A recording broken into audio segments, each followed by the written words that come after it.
Hi everyone, I'm Emily and I'm the Habitat Restoration Intern here at the Ogden Nature Center.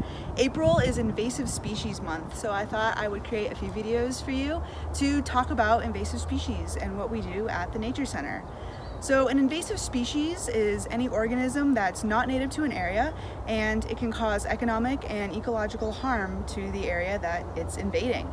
And states have invasive species lists, so by law, landowners actually have to manage any species that's on that list on their property. And here at the Ogden Nature Center, we do just that. This week we're going to be talking about Scotch Thistle, which is another invasive weed that we manage here at the Ogden Nature Center. And it is this spiny, awful plant that is growing all along this hill up here. And Scotch Thistle was actually introduced to the United States around the 1800s from Europe. People brought it over here because they thought it was a pretty plant and wanted to use it as an ornamental. So right now, the Scotch Thistle all around me is still in its rosette stage.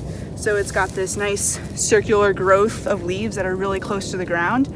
And this is its first year of growth.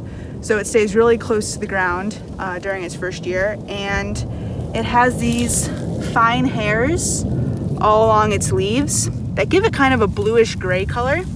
And then along the margins or the edges of its leaves, it has nice little spines everywhere. So it's a really prickly plant. Then when it's in its second year of growth, it shoots up and it can actually reach 12 feet tall. So just imagine a nice field of Scotch Thistle 12 feet tall with all of the spines and pricklies on it. It's not a nice plant to have around. Wildlife don't like it, they don't eat it, because again, it's super prickly and thorny. Scotch Thistle has some purpley red flowers on it, and they can usually produce about 20 to 40,000 seeds per plant, which is a ton of seeds. And these seeds can actually last in the soil for 20 to 40 years. So that's a very long time. It takes a really long time to actually eradicate an infestation of Scotch Thistle. So it's a lot of work and a lot of effort to manage this invasive species. So luckily, Scotch Thistle only reproduces by seed. So if we're able to dig up the rosette before it produces any seed, we can prevent that plant from actually reproducing.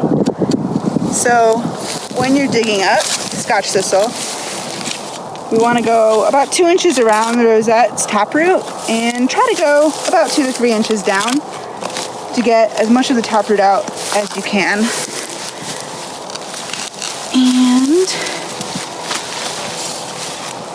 get about 2 to 3 inches of the taproot out, and that should prevent the plant from growing back. So mechanical removal is one way to get rid of Scotch Thistle, and we also use herbicides here at the center.